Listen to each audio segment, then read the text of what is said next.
The Jami along Pite Maka Lulinha The Gego Go Jew to Mopene Amya Long and the Ku Sisi na Wadana Ya to Hasayake Eddie Sayede Lungambo Madua Gigi Nanaji Yadeban Sayedon Erelu Sayede Kama Sitak Con Ari to belong me and Tadale Suraho do you will Mimi Prahida the Mara Sik Con Ari Minden Tabo Loat Epo Eddie Magalu Lenga Minden Tare do it Sitak Con Aria Barido solution Cheap to what Yawasiwo Tissa Waso Atan Naha Tateta Kalapalo Mandaguda Piome Veramanga Pumabio, Lamabio, Mashida, Shilo Mabio,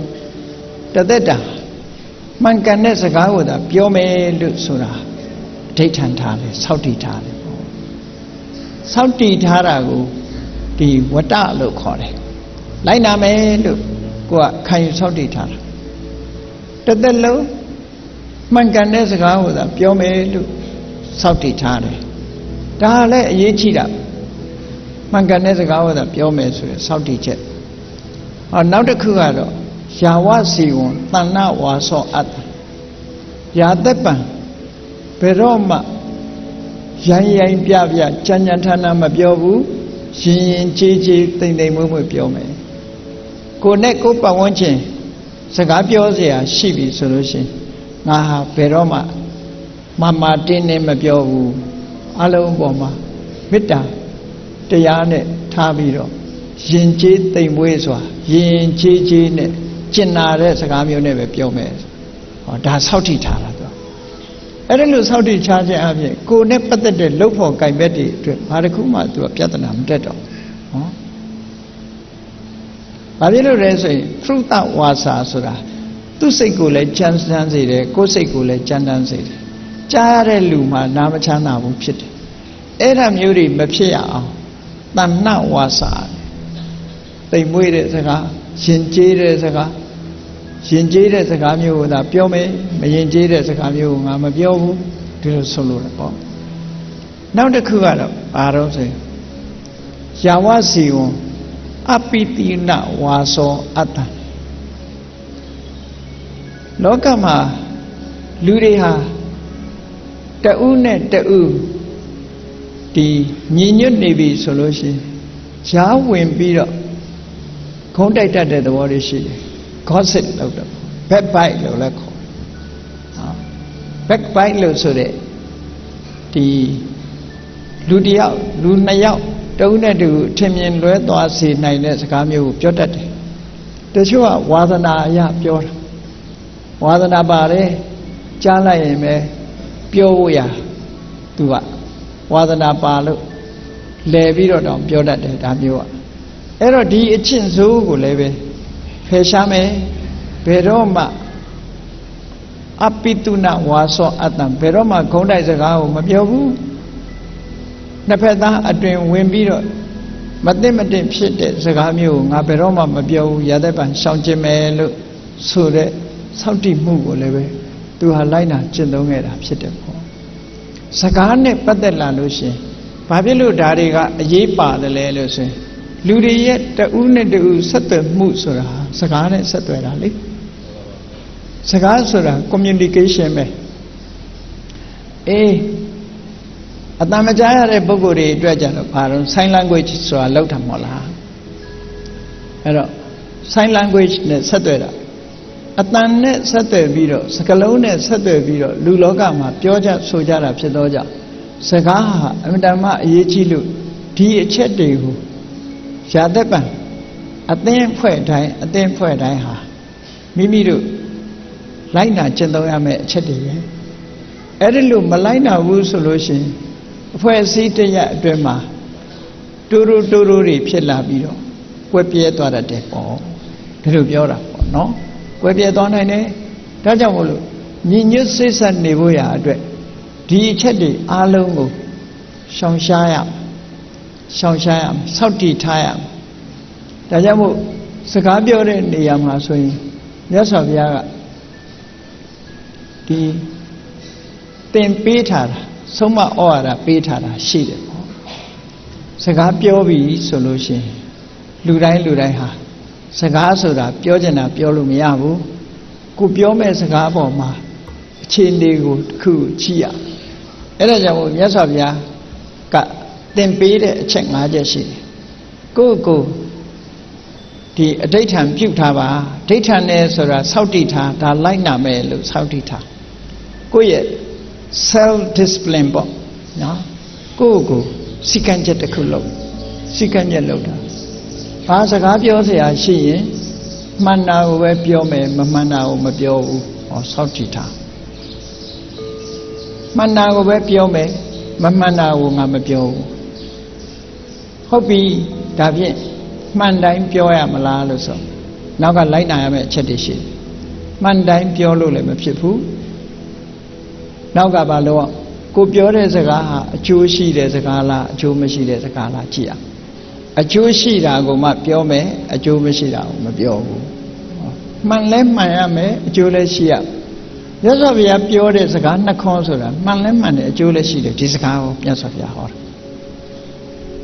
အဲ့တော့မှန်ရမယ်အကျိုးရှိရဟုတ်ပြီမှန်လဲမှန်တယ်အကျိုးလည်းရှိတယ်အဲ့ဒီစကားဟာ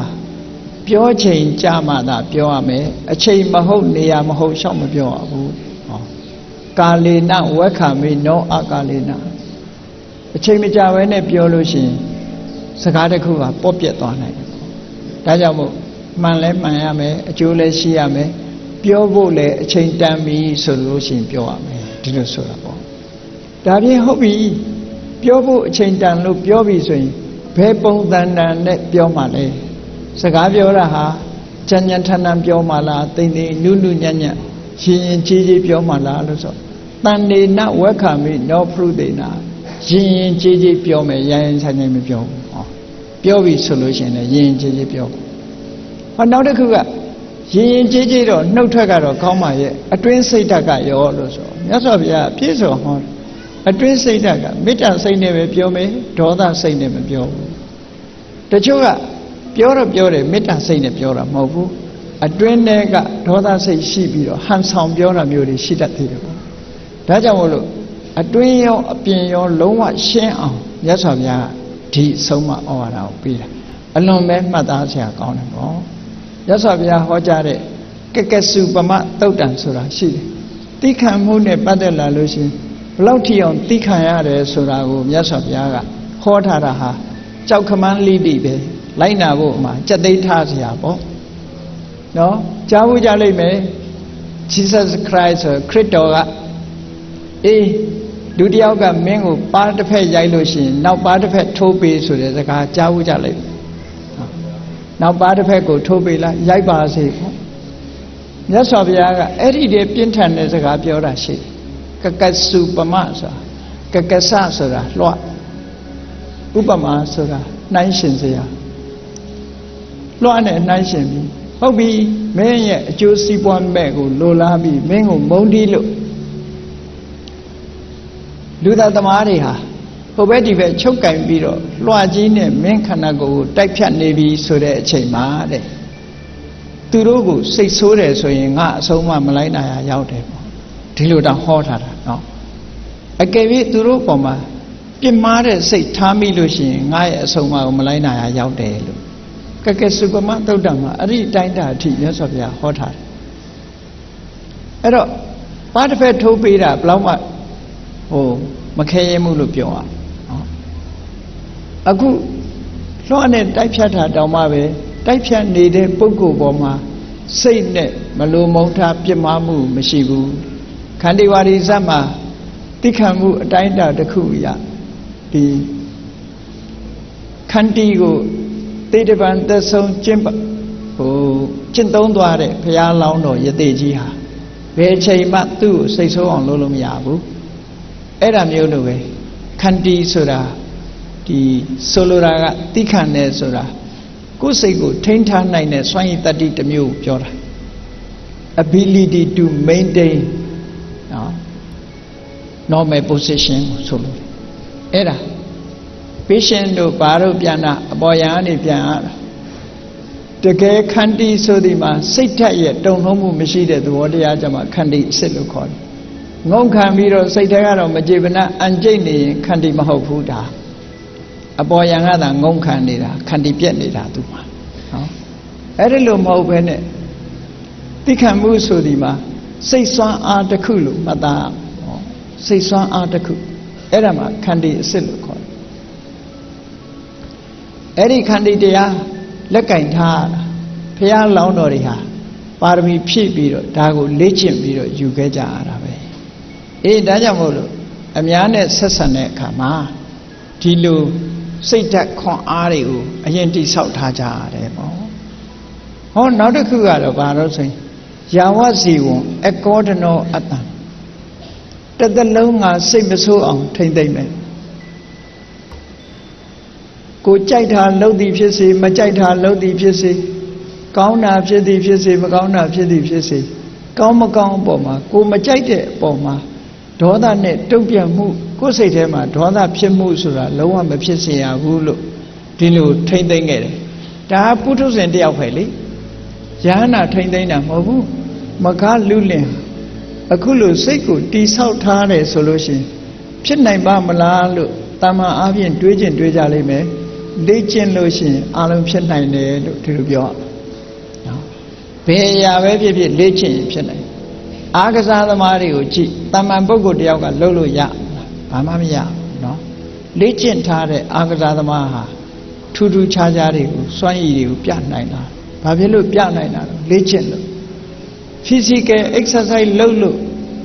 ကိုယ်ကာယရဲ့စွမ်းအားတွေကိုပြနိုင်တယ်လို့ပဲစိတ်ရဲ့လေ့ကျင့်ခန်းတွေလှုပ်ထားပြီးတော့စိတ်စွမ်းအားဆိုတာပြလို့ရတာပဲတကယ်လေ့ကျင့်မယ်ဆိုရင်စိတ်စွမ်းအားတွေစိတ်ဓာတ်ခွန်အားတွေဟာတက်လာမှတေချာဖြစ်တယ်ပေါ့အဲ့ဒီမှာဘယ်တော့မှရာသက်ပံငါစိတ်မဆိုးအောင်နေမယ်အကယ်၍မထိန်နိုင်လို့တတိလက်လွတ်ပြီးတော့စိတ်ဆိုးမိရင်တောင်မှပဲ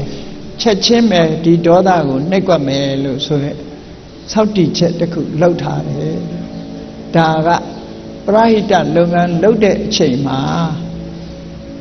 တရားမင်းဖြစ်မဲ့မခဆိုတဲ့အမျိုးသားတယောက်ဟာသူ့စိတ်ကိုသူဆုံးမပြီးတော့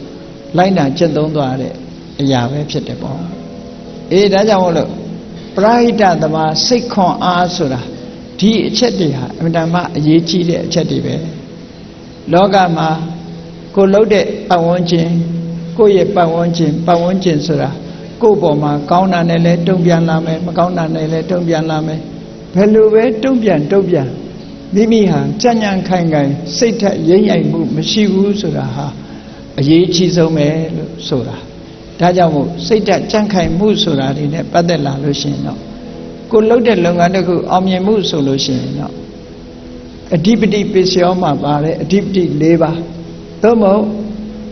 ဒီအဋ္ဌိပါဒဆိုတဲ့အောင်မြင်မှုအကြောင်းတရား၄ပါး means of accomplishment လို့ခေါ်တယ်အဋ္ဌိပါဒ accomplishment အောင်မြင်မှုအတွက်ဘယ်ကိစ္စပဲဖြစ်ဖြစ်အောင်မြင်မှုအတွက်ဒီစိတ်ခွန်အားတွေဟာအရေးကြီးတယ်ဘာလဲနံပါတ်1ကကိုလုပ်တဲ့လုပ်ငန်းဥတည်ချက်အတိုင်းအောင်မြင်အောင်လုပ်မယ်ဆိုတဲ့ဆန္ဒစိတ်ဆန္ဒကြီးမားရ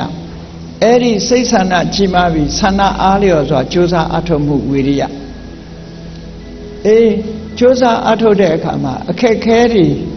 ကြုံတွေ့လာတဲ့အခါမှာစိတ်ဆုပ်နစ်သွားတတ်လို့စိတ်ဓာတ်ကြံ့ခိုင်မှုဆိုတာရေးကြည့်တယ်ဒါကြောင့်မို့ကြံ့ခိုင်တဲ့စိတ်ဓာတ်ကြံ့ခိုင်ပြီးတဲ့နောက်မှာအမှားအမှန်ဝေခွဲပြီးတော့ဆင်ញင်သုံးသပ်တတ်မှုဆိုတဲ့ပညာရဟာအချုပ်ဖြစ်သည့်အတွက်ကြောင့်ဝိမာန်သာလို့ဒီအဋ္ဌိပါဒတရား၄ခုဟာမဖြစ်နိုင်ဘူးဆိုတာတွေကိုအကုန်လုံးဖြစ်အောင်လုပ်နိုင်တယ်လို့ဒီလိုပြောအောင်နော်ခေါ်ကိုယုံကြည်တဲ့ပုဂ္ဂိုလ်တွေကတော့ပြောကြတယ်ဘုရားသခင်ဟာမဖြစ်နိုင်တာတွေကိုဖြစ်အောင်လုပ်တယ်လို့ဖြစ်အောင်လုပ်နိုင်ဘုရားသခင်မှာမဖြစ်နိုင်ဘူးဆိုတာမရှိဘူးတချို့ကလည်းပြောတယ်လေငါ dictionary ထဲမှာမဖြစ်ဘူးဆိုတဲ့စကားလုံးမရှိဘူးဆိုတာပြောလို့ရှိကြတယ်တကယ်ကတော့ဟောဒီသန္တာဝိရိယဝိမာန်တစိတ်တဝိမာန်တဆိုတဲ့ဒီစွမ်းအား၄မျိုးစိတ်ခွန်အား၄မျိုးနဲ့ပြည့်စုံလာပြီဆိုလို့ရှိရင် မရှိဘူးဆိုမအောင်မြင်ဘူးဆိုတာမဖြစ်နိုင်ဘူးဒါကြောင့်မို့လို့ဆန္ဒ makes the impossible possible ဆန္ဒဆိုတဲ့ဒီခိုင်မာတဲ့စိတ်ဆန္ဒတစ်ခုဟာမဖြစ်တာကိုဖြစ်အောင်လုပ်နိုင်တယ်ထို့တူပဲဝီရိယဟာလည်း makes the impossible possible မဖြစ်နိုင်တာတွေဖြစ်အောင်လုပ်တယ်ဒီလိုဆိုရမှာဖြစ်တယ်အေးဒါကြောင့်မို့တရားချစ်ခင်သူတော်စင်ပြိဿအပေါင်းတို့မိမိတို့ရရှိလာတဲ့ဘဝမှာကိုယ်အတိုင်းအတာအရအများရဲ့ကောင်းကျိုးကိုဆောင်ရွက်ကြတဲ့အခါမှာဒီတုံ့ပြန်မှုဆိုတာမျိုးစုံလာမှာပဲအဲ့ဒီတုံ့ပြန်မှုတွေကိုကျော်လွှမ်းနိုင်မှုဆိုတာအရေးကြီးဆုံးခွန်အားတစ်ခုကတော့ဥပိ္ပခာပဲဖြစ်တယ်ပေါ့ဥပိ္ပခာခွန်အားဆိုဒီမှာကိုယ်စီမှာတုံ့ပြန်လာတဲ့ကိုပရာဟိတလုပ်ငန်းကိုလုပ်တဲ့စီကနေပြီးတော့တစ်ဖက်သားရဲ့တုံ့ပြန်မှုတွေပေါ်မှာဘာမှမျှော်လင့်ချက်မထားတာနော်စိတ်ထဲမှာမှတ်မထားတာဟာဥပိ္ပခာပဲအဲ့ဒီဥပိ္ပခာတရားဟာရသော်ဘုရားသခင်ကိုရမြတ်ကိုယ်တိုင်သိပင်လေဟောဒီဥပိ္ပခာဆိုတဲ့ပါရမီကိုပါရမီတွေရဲ့အထွတ်ထိပ်အနေနဲ့ဖြစ်ကျင့်ခဲ့တာဖြစ်ပါတယ်မေတ္တာယပုပ္ပကာရိနောမေတ္တာရှိလို့အများကူညီမှုလုပ်တယ်ဥပိ္ပခာယပစ္စုပကာရနာတိတန္တိဥပိ္ပခာရှိသည့်အတွက်ကြောင့်သူတို့စီကတုံ့ပြန်လာတာတွေကိုဘာတစ်ခုမှမျှော်လင့်ချက်မထားဘူးဆိုတဲ့ဒီခွန်အားစိတ်ဓာတ်တွေမိမိရဲ့တဏ္ဍာမှာစိတ်ခွန်အားတွေပြည့်အောင်ကြိုးစားအားထုတ်ကြရမှာဖြစ်တယ်လို့ကိုယ်စီသဘောကျပြီးတော့ကျင့်ကြံကြိုးကုပ်အားထုတ်တော်မူနိုင်ကြပါစေကုန်သတည်း